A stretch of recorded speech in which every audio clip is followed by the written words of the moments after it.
नमस्कार, स्वागत है आप सभी का हमारे खास कार्यक्रम में और मैं हूं आपके साथ मुस्कान। संगरूर तहसील दफ्तर में आम लोगों को रजिस्ट्री कराने में परेशानी हो रही है। दफ्तर के चक्कर काटे जा रहे हैं और इस संबंध में जब तहसीलदार साहब से बात की गई तो उनका कहना था कि मैं आज बाहर रहूंगा, जिसके कारण देर से आया हूं और रजिस्ट्री करने में देर हो रही है। लेकिन हम आपको बता दें कि ये आज की बात नहीं है।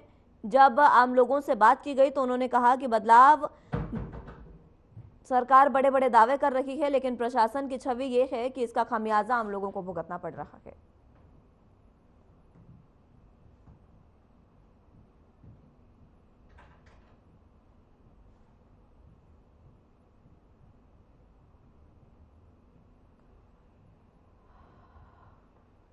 शाम जी 4:30 बजे मैं आया। 4:30 बजे तो कोई रजिस्ट्री असी लगातार कर रहे हैं। कोई है नहीं भी कोई 4:30 बजे करती या 5 बजे करती, 5:30 बजे करती।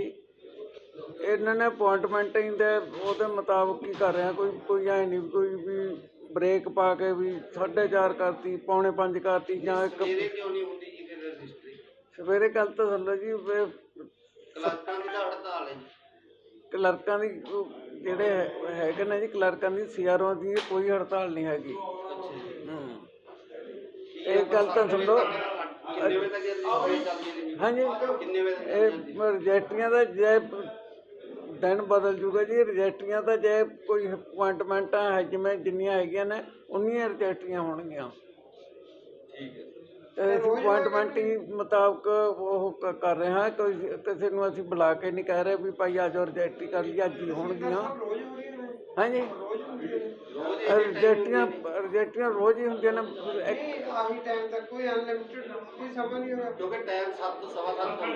देखो जी, गल तो सुन लो, जब इतने पहली बार देख रहे हैं जी। चलो पिछलियां सरकारां च तां मानते सी भी चलो माड़ियां ती, लोग कहंदे ती भ्रिष्ट ती, है ना। ये तां इमानदार सरकार ती, पर इहदे विच भी रात नूं रजिस्ट्रियां हो रहीਆਂ ਨੇ। ਸਮਾਂ ਸਾਨੂੰ ਹੋ ਗਏ ਜੀ 2 ਘੰਟੇ ਹੋ ਗਏ ਜੀ। 3 ਹੁਣ 7:04 ਹੋ ਗਿਆ, ਦੇਖ ਲਓ ਜੀ। ਹੁਣ ਆ ਛੋਟੇ ਛੋਟੇ ਬੱਚੇ ਨੇ, ਲੋਕ ਖੜੇ ਨੇ। ਪਰ ਹੁਣ ਇਹ ਸੱਚ ਹੈ ਵੀ ਪਹਿਲਾਂ ਲੋਕ ਬੋਲਦੇ ਨਹੀਂ ਹੈਗੇ। ਕੋਈ ਨਹੀਂ ਦਿਨੇ ਕੀ ਪ੍ਰੋਬਲਮ ਤੇ ਇਹ ਆ ਗਈ ਕੀਤੀ ਇਹਨਾਂ ਨੇ, ਕੀ ਕਹਿੰਦੇ ਸੀ ਦਿਨੇ ਕਾਰਨ। ਹੁਣ ਇਹਨਾਂ ਨੂੰ ਤੁਹਾਨੂੰ ਪਤਾ ਹੀ ਹੈ ਜੀ। ਹੁਣ ਜੇ ਬੰਦਾ ਕੋਈ ਸੱਚ ਬੋਲੇਗਾ ਨਾ ਤਾਂ ਫਿਰ ਤਾਂ ਹੈ ਵੀ ਹੁਣ ਦਿਨੇ ਨਹੀਂ। ਮੁਲਾਜ਼ਮ ਇੰਨੀ ਰਾਤ ਨੂੰ, ਗੱਲ ਤੁਹਾਨੂੰ ਮੇਰੀ ਡਿਊਟੀ ਹੁੰਦੀ ਹੈ ਸਵੇਰ ਤੋਂ ਲੈ ਕੇ ਸ਼ਾਮ ਤੱਕ ਹੁੰਦੀ ਹੈ। ਪੂਰਾ ਟਾਈਮ ਟੇਬਲ ਹੁੰਦਾ। ਟਾਈਮ ਟੇਬਲ ਤੋਂ ਉੱਪਰ ਦੀ ਹੋ ਕੇ ਹੁਣ ਇੱਥੇ ਬਜ਼ੁਰਗ ਲੋਕ ਨੇ, ਮਾਈਆਂ ਨੇ, ਭੈਣਾਂ, ਦੇਖੋ ਛੋਟੇ ਬੱਚੇ ਨੇ, ਠੰਡ ਦਾ ਟਾਈਮ ਹੈਰਾਨ ਹੋ ਰਹੇ ਨੇ। ਇਹ ਦਿਨੇ ਹੋਣੇ ਚਾਹੀਦੇ ਨੇ। ਖਿਆਲ 7 ਵੱਜ ਚੁੱਕੇ ਨੇ ਜੀ ਰਾਤ ਦੇ। ਮੈਂ ਬਰਨਾਲੇ ਤੋਂ ਆਇਆ। ਮੇਰੀ ਆਪਦੀ ਇੱਕ ਰਿਸ਼ਤੀ ਹੈ। ਮੈਂ ਸੁਬਾਹ ਦਾ ਖੜਾ ਤੇ ਤਹਿਸੀਲਦਾਰ ਸਾਹਿਬ ਬੈਠੇ ਨੇ, ਢੋਲਰ ਸਾਹਿਬ ਬਣੀ ਆ ਇਕੱਠ। ਨਹੀਂ ਸੁਬਾਹ ਕੀ ਕਹਿੰਦੇ, ਸੁਬਾਹ ਕਿਉਂ ਨਹੀਂ ਕੀਤੀ? ਸੁਬਾਹ ਨਹੀਂ ਆਏ ਜੀ ਤਹਿਸੀਲਦਾਰ ਸਾਹਿਬ, ਕੀ ਕਰਾਂਗੇ। ਬੈਠੀ ਹੈ ਪਬਲਿਕ ਜੀ, ਹੈਰਾਨ ਹੋ ਜਾਂਦੀ ਹੈ। ਕਿੰਨੇ ਵਜੇ ਆਏ, ਕਿੰਨੇ ਵਜੇ? ਮੈਂ ਤਕਰੀਬਨ ਇੱਥੇ 11-12 ਵਜੇ ਪਹੁੰਚ ਗਿਆ ਸੀ। ਤਹਿਸੀਲਦਾਰ ਸਾਹਿਬ ਕਿੰਨੇ ਵਜੇ ਆਏ ਨੇ? ਤਹਿਸੀਲਦਾਰ ਸਾਹਿਬ ਤਾਂ ਸ਼ਾਮ ਨੂੰ ਆਏ ਜੀ 5 ਵਜੇ, ਪੌਣੇ 5 ਵਜੇ। 5 ਵਜੇ ਰਜਿਸਟਰੀ ਕਰਨ ਆਏ ਬਸ ਸਾਰਾ ਦਿਨ ਦਫ਼ਤਰ ਨਹੀਂ?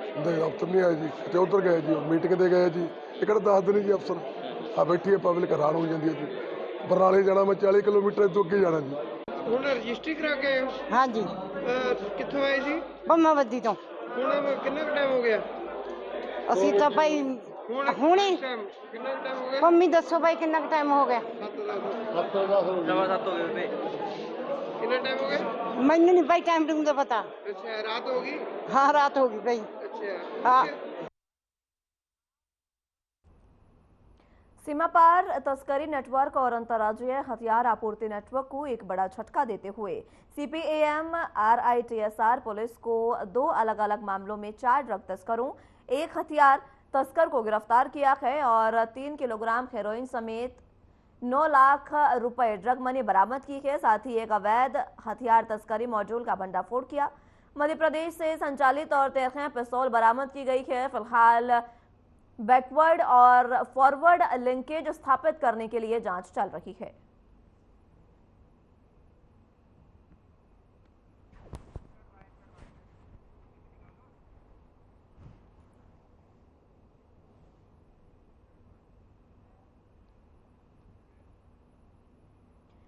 पंजाब कांग्रेस के अध्यक्ष अमरिंदर सिंह राजा वड़िंग ने मीडिया से बातचीत की। उन्होंने क्या कुछ कहा, सुनाते हैं आपको। अध्यक्षों को, CLP लीडर्स को ये कह चुकी है कि भाई तैयारी शुरू करो, किसी समय भी कल को अगर इलेक्शन आते हैं तो आपकी तैयारी मुकम्मल हो और कहां से किस प्रकार से लड़ना है, किस प्रकार से कैंपेन स्टार्ट करनी है और कौन कौन उम्मीदवार होंगे और क्या मापदंड है कि कैसे व्यक्ति जीत पाएगा और कौन जीतेगा, और इसमें तमाम कास्ट कॉम्बिनेशन, तमाम लोगों को रिप्रेजेंटेशन के हिसाब से आप जरा आपका हिसाब किताब बना के रखो। जल्दी आपसे मीटिंग करेंगे और फिर बताएंगे कि किस प्रकार से चुनाव लड़ना। ਸਰ ਇਹ ਕੋਈ ਜ਼ਰੂਰੀ ਤਾਂ ਨਹੀਂ ਜਿਹੜੀਆਂ ਪਹਿਲਾਂ ਲੋਕ ਚੋਣਾਂ ਲੜੇ ਨੇ ਵੀ ਉਹਨਾਂ ਨੂੰ ਰਿਪੀਟ ਕੀਤਾ ਜਾਵੇ, ਚੇਂਜ ਕੀਤਾ ਜਾ ਸਕਦਾ ਜੀ? नए चेहरे लाए जाएंगे। देखो ये फैसला, अंतिम फैसला ऑल इंडिया प्रेसिडेंट खड़गे साहब ने करना है और राहुल गांधी और श्रीमती सोनिया गांधी ने करना है, लेकिन मेरे को लगता कि पूरे देश भर में जो लोग जीत पाए चुनाव, चाहे वो कोई भी हो, उनको मेरे को लगता है इस बार सीरियस कैंडिडेट लिया जाएगा, क्योंकि हमारे पास जिस प्रकार से हालात हैं, हमें ऑन मेरिट, ऑन ग्राउंड्स और नॉट इमोशनली हमें प्रोफेशनली काम करना पड़ेगा। और जो प्रोफेशनली लोग जीतने वाले होंगे और मेरिट वाले होंगे उनको टिकट अगर पार्टी देगी, क्योंकि ये मैंडेट तो ऑल इंडिया प्रेसिडेंट का है, मेरा नहीं है, तो अच्छा हो। सर जिस तरह से में कोई बात की है, खासकर अब क्योंकि अलायंस का भी समय आम आदमी पार्टी को लेकर कोई बात रखी गई है यहाँ पे? नहीं, इवन मैं ये भी आपसे क्लैरिटी कर दूं, बहुत से हमारे नेता सक्रिय रहते हैं बयान देने को। यही बात, कई कहते हैं कि अलायंस होना चाहिए, कोई कहता नहीं होना चाहिए, कोई कहता लड़ लो, कोई कहता ना लड़ लो, लेकिन मैं ये कहना चाहूंगा कि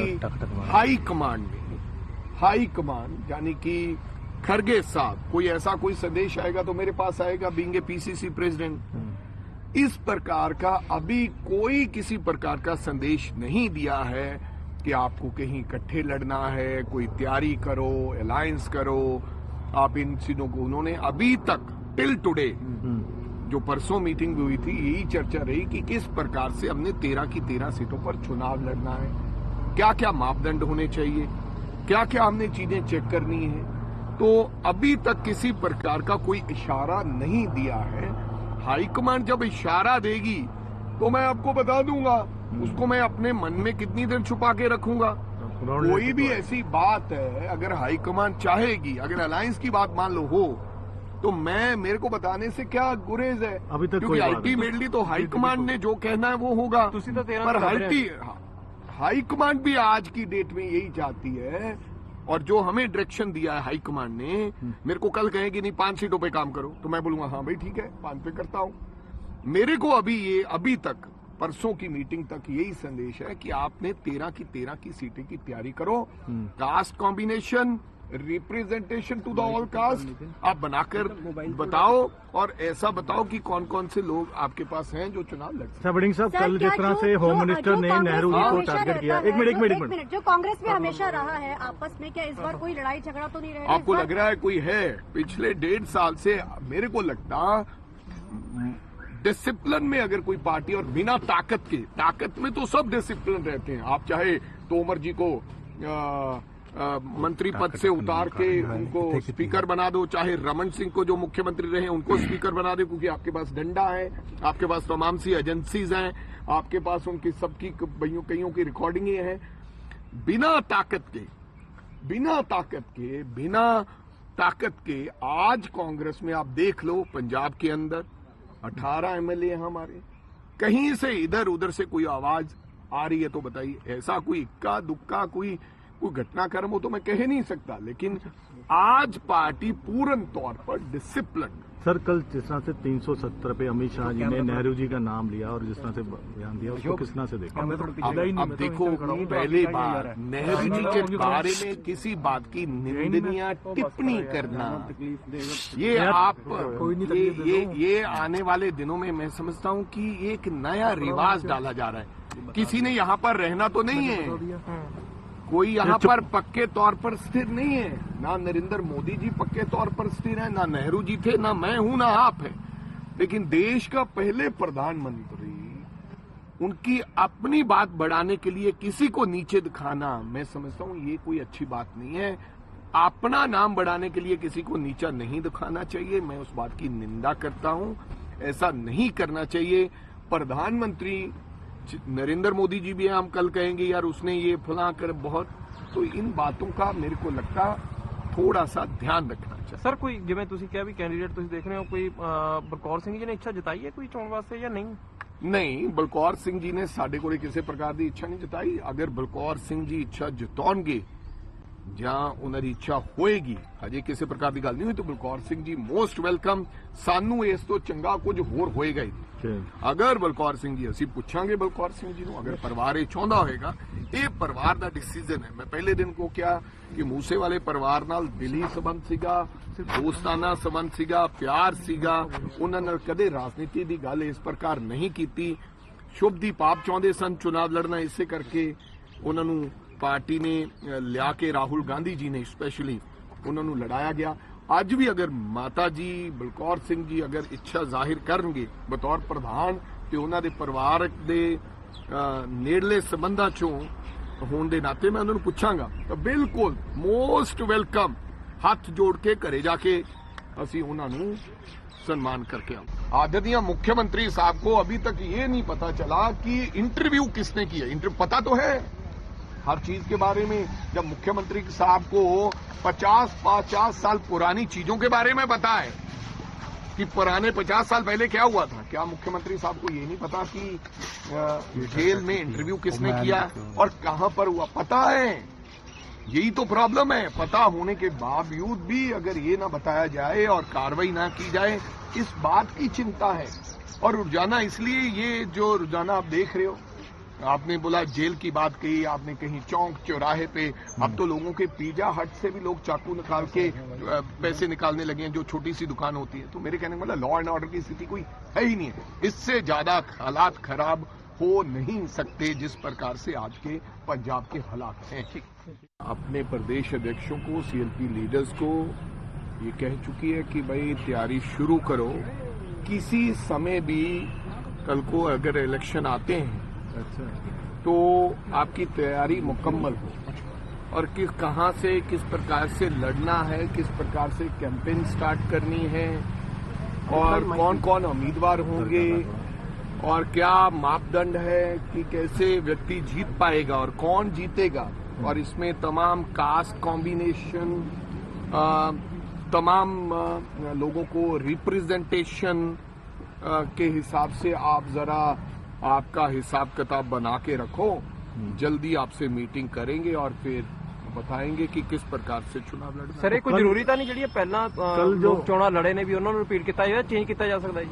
नए चेहरे लाए जाएंगे। देखो, ये फैसला, अंतिम फैसला ऑल इंडिया प्रेसिडेंट खरगे साहब ने करना है और राहुल गांधी और श्रीमती सोनिया गांधी ने करना है। लेकिन मेरे को लगता कि पूरे देश भर में जो लोग जीत पाए चुनाव, चाहे वो कोई भी हो, उनको मेरे को लगता इस बार सीरियस कैंडिडेट लिया जाएगा। क्योंकि हमारे पास जिस प्रकार से हालात हैं, हमें ऑन मेरिट, ऑन ग्राउंड्स और नॉट इमोशनली हमें प्रोफेशनली काम करना पड़ेगा। और जो प्रोफेशनली लोग जीतने वाले होंगे और मेरिट वाले होंगे, उनको टिकट अगर पार्टी देगी, क्योंकि ये मैंडेट तो ऑल इंडिया प्रेसिडेंट का है, मेरा नहीं है, तो अच्छा हो। सर, जिस तरह से में कोई बात की है, खासकर अब क्योंकि अलायंस का भी समय आ गया को लेकर कोई बात रखी गई है यहाँ पे? नहीं, इवन मैं ये भी आपसे क्लैरिटी कर दूं, बहुत से हमारे नेता सक्रिय रहते हैं बयान देने को। मेरी बात, कई कहते हैं कि अलायंस होना चाहिए, कोई कहता नहीं होना चाहिए, कोई कहता लड़ लो, कोई कहता ना लड़ लो। लेकिन मैं ये कहना चाहूंगा कि हाई कमांड में, हाई कमांड यानी कि खरगे साहब, कोई ऐसा कोई संदेश आएगा तो मेरे पास आएगा, बीइंग ए पीसीसी प्रेसिडेंट। इस प्रकार का अभी कोई किसी प्रकार का संदेश नहीं दिया है कि आपको कहीं इकट्ठे लड़ना है, कोई तैयारी करो, अलायंस करो, आप इन चीजों को, उन्होंने अभी तक टिल टुडे जो परसों मीटिंग हुई थी यही चर्चा रही कि किस प्रकार से हमने 13 की 13 सीटों पर चुनाव लड़ना है, क्या क्या मापदंड होने चाहिए, क्या क्या हमने चीजें चेक करनी है। तो अभी तक किसी प्रकार का कोई इशारा नहीं दिया है। हाईकमांड जब इशारा देगी तो मैं आपको बता दूंगा, उसको मैं अपने मन में कितनी देर छुपा के रखूंगा। कोई भी ऐसी बात है अगर हाईकमांड चाहेगी, अगर अलायंस की बात मान लो हो, तो मेरे को बताने से क्या गुरेज है, अभी तक क्योंकि अल्टीमेटली तो हाईकमांड ने जो कहना है वो होगा। पर हाईकमांड भी आज की डेट में यही चाहती है, और जो हमें डायरेक्शन दिया है हाईकमांड ने, मेरे को कल कहें कि नहीं 5 सीटों पे काम करो, तो मैं बोलूंगा हाँ भाई ठीक है 5 पे करता हूं। मेरे को अभी तक परसों की मीटिंग तक यही संदेश है कि आपने 13 की सीटें की तैयारी करो, caste combination, representation to the all caste आप बनाकर बताओ, और ऐसा बताओ कि कौन कौन से लोग आपके पास हैं जो चुनाव लड़ सकते हैं। वड़िंग साहब, कल जिस तरह से होम मिनिस्टर ने नेहरू जी को टारगेट किया, एक मिनट, जो कांग्रेस में हमेशा रहा है आपस में, क्या इस बार कोई लड़ाई झगड़ा तो नहीं रहेगा? आपको लग रहा है कोई है? पिछले 1.5 साल से मेरे को लगता डिसिप्लिन में अगर कोई पार्टी, और बिना ताकत में तो सब डिसिप्लिन रहते हैं। आप चाहे तोमर जी को मंत्री पद से उतार के उनको स्पीकर बना दो, चाहे रमन सिंह को जो मुख्यमंत्री रहे उनको स्पीकर बना दो, क्योंकि आपके पास डंडा है, आपके पास तमाम सी एजेंसीज हैं, आपके पास उनकी सबकी कईयों की रिकॉर्डिंगें हैं। बिना ताकत के आज कांग्रेस में आप देख लो, पंजाब के अंदर 18 एमएलए हैं हमारे, कहीं से इधर उधर से कोई आवाज आ रही है तो बताइए। ऐसा कोई इक्का दुक्का कोई घटनाक्रम हो तो मैं कह नहीं सकता, लेकिन आज पार्टी पूर्ण तौर पर डिसिप्लिन। सर, कल जिस तरह से 370 पे अमित शाह जी ने नेहरू जी का नाम लिया और जिस तरह से बयान दिया, उसको किस तरह से देखा? अब देखो, पहली बार नेहरू जी के बारे में किसी बात की निंदनीय टिप्पणी करना, ये आने वाले दिनों में मैं समझता हूँ कि एक नया रिवाज डाला जा रहा है। किसी ने यहाँ पर रहना तो नहीं है, कोई यहाँ पर पक्के तौर पर स्थिर नहीं है, ना नरेंद्र मोदी जी पक्के तौर पर स्थिर है, ना नेहरू जी थे, ना मैं हूं, ना आप है। लेकिन देश का पहले प्रधानमंत्री, उनकी अपनी बात बढ़ाने के लिए किसी को नीचे दिखाना, मैं समझता हूं ये कोई अच्छी बात नहीं है। अपना नाम बढ़ाने के लिए किसी को नीचा नहीं दिखाना चाहिए, मैं उस बात की निंदा करता हूं, ऐसा नहीं करना चाहिए। प्रधानमंत्री नरेंद्र मोदी जी भी हम कल कहेंगे यार उसने ये फला कर बहुत, तो इन बातों का मेरे को लगता थोड़ा सा ध्यान रखना चाहिए। सर, कोई जिवें तुसी क्या भी कैंडिडेट तुसी देख रहे हो, कोई बलकौर सिंह जी ने इच्छा जताई है कोई चोण वास्ते या नहीं? नहीं, बलकौर सिंह जी ने साडे कोले किसी प्रकार की इच्छा नहीं जताई। अगर बलकौर सिंह जी इच्छा जताउणगे ਜਾਂ ਉਹਨਾਂ ਦੀ ਇੱਛਾ ਹੋਏਗੀ, ਅਜੇ ਕਿਸੇ ਪ੍ਰਕਾਰ ਦੀ ਗੱਲ ਨਹੀਂ ਹੋਈ, ਤਾਂ ਬਲਕੌਰ ਸਿੰਘ ਜੀ ਮੋਸਟ ਵੈਲਕਮ। ਸਾਨੂੰ ਇਸ ਤੋਂ ਚੰਗਾ ਕੁਝ ਹੋਰ ਹੋਏਗਾ ਹੀ। ਅਗਰ ਬਲਕੌਰ ਸਿੰਘ ਜੀ, ਅਸੀਂ ਪੁੱਛਾਂਗੇ ਬਲਕੌਰ ਸਿੰਘ ਜੀ ਨੂੰ, ਅਗਰ ਪਰਿਵਾਰ ਇਹ ਚਾਹੁੰਦਾ ਹੋਏਗਾ, ਇਹ ਪਰਿਵਾਰ ਦਾ ਡਿਸੀਜਨ ਹੈ। ਮੈਂ ਪਹਿਲੇ ਦਿਨ ਕੋ ਕਿਹਾ ਕਿ ਮੂਸੇ ਵਾਲੇ ਪਰਿਵਾਰ ਨਾਲ ਦਿਲੀ ਸੰਬੰਧ ਸੀਗਾ, ਦੋਸਤਾਨਾ ਸੰਬੰਧ ਸੀਗਾ, ਪਿਆਰ ਸੀਗਾ, ਉਹਨਾਂ ਨਾਲ ਕਦੇ ਰਾਜਨੀਤੀ ਦੀ ਗੱਲ ਇਸ ਪ੍ਰਕਾਰ ਨਹੀਂ ਕੀਤੀ। ਸ਼ੁਭਦੀਪ ਆਪ ਚਾਹੁੰਦੇ ਸਨ ਚੁਣਾਵ ਲੜਨਾ, ਇਸੇ ਕਰਕੇ ਉਹਨਾਂ ਨੂੰ पार्टी ने लिया के राहुल गांधी जी ने स्पेशली उन्होंने लड़ाया गया। आज भी अगर माता जी बलकौर सिंह जी अगर इच्छा जाहिर करनगे बतौर प्रधान कि उन्होंने परिवार के नेड़ले संबंधा चों होने के नाते मैं उन्होंने पूछांगा, तो बिल्कुल मोस्ट वेलकम, हाथ जोड़ के घरे जाके असी उन्होंने सम्मान करके आओ। आदरणीय मुख्यमंत्री साहब को अभी तक ये नहीं पता चला कि इंटरव्यू किसने किया। पता तो है हर चीज के बारे में, जब मुख्यमंत्री साहब को 50 साल पुरानी चीजों के बारे में पता है कि पुराने 50 साल पहले क्या हुआ था, क्या मुख्यमंत्री साहब को ये नहीं पता कि जेल में इंटरव्यू किसने किया और कहां पर हुआ? पता है, यही तो प्रॉब्लम है। पता होने के बावजूद भी अगर ये ना बताया जाए और कार्रवाई ना की जाए, इस बात की चिंता है।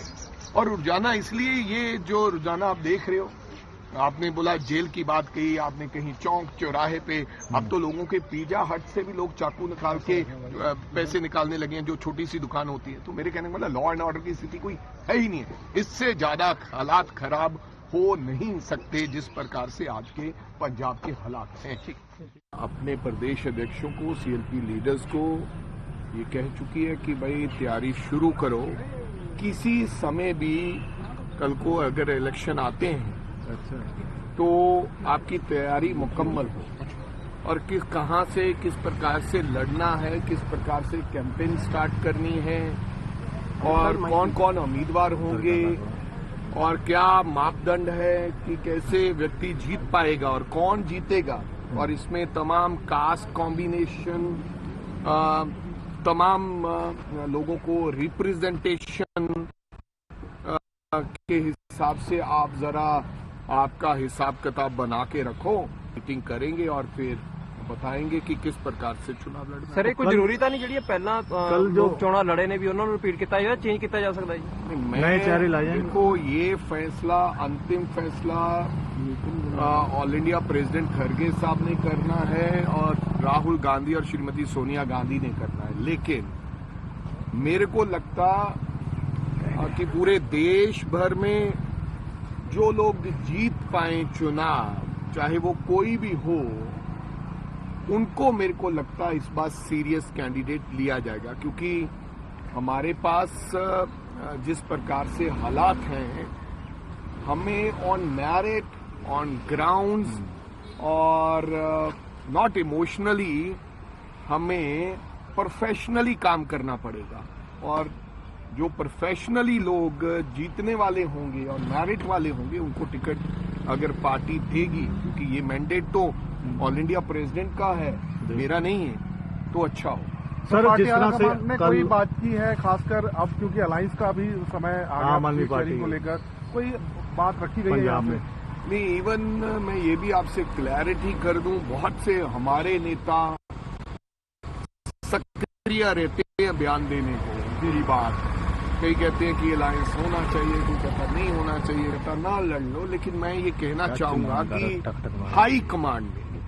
हाई कमांड यानी कि खरगे साहब, कोई ऐसा कोई संदेश आएगा तो मेरे पास आएगा, बीइंग ए पीसीसी प्रेसिडेंट। इस प्रकार का अभी कोई किसी प्रकार का संदेश नहीं दिया है कि आपको कहीं इकट्ठे लड़ना है, कोई तैयारी करो, अलायंस करो, आप इन चीजों को। उन्होंने अभी तक टिल टुडे, जो परसों मीटिंग हुई थी, यही चर्चा रही कि किस प्रकार से हमने 13 की 13 सीटों पर चुनाव लड़ना है, क्या क्या मापदंड होने चाहिए, क्या क्या हमने चीजें चेक करनी है। तो अभी तक किसी प्रकार का कोई इशारा नहीं। हाईकमान जब इशारा देगी तो मैं आपको बता दूंगा, उसको मैं अपने मन में कितनी देर छुपा के रखूंगा। कोई भी ऐसी बात है, अगर हाईकमान चाहेगी, अगर अलायंस की बात मान लो हो, तो मेरे को बताने से क्या गुरेज है, अभी तक क्योंकि अल्टीमेटली तो हाईकमांड ने जो कहना है वो होगा। पर हाईकमांड भी आज की डेट में यही चाहती है, और जो हमें डायरेक्शन दिया है हाईकमांड ने, मेरे को कल कहेगी नहीं 5 सीटों पे काम करो, तो मैं बोलूंगा हाँ भाई ठीक है, 5 पे करता हूं। मेरे को अभी तक परसों की मीटिंग तक यही संदेश है कि आपने 13 की 13 की सीटें की तैयारी करो, caste combination, representation to the all caste आप बनाकर बताओ, और ऐसा बताओ कि कौन कौन से लोग आपके पास हैं जो चुनाव लड़ सकते हैं। वड़िंग साहब, कल जिस तरह से होम मिनिस्टर ने नेहरू जी को टारगेट किया, एक मिनट, जो कांग्रेस में हमेशा रहा है आपस में, क्या इस बार कोई लड़ाई झगड़ा तो नहीं रहेगा? आपको लग रहा है कोई है? पिछले 1.5 साल से डिसिप्लिन में अगर कोई पार्टी, और बिना ताकत में तो सब डिसिप्लिन रहते हैं, आप चाहे। फिलहाल के लिए मेरे साथ इस बुलेटिन में बस इतना ही। नमस्कार।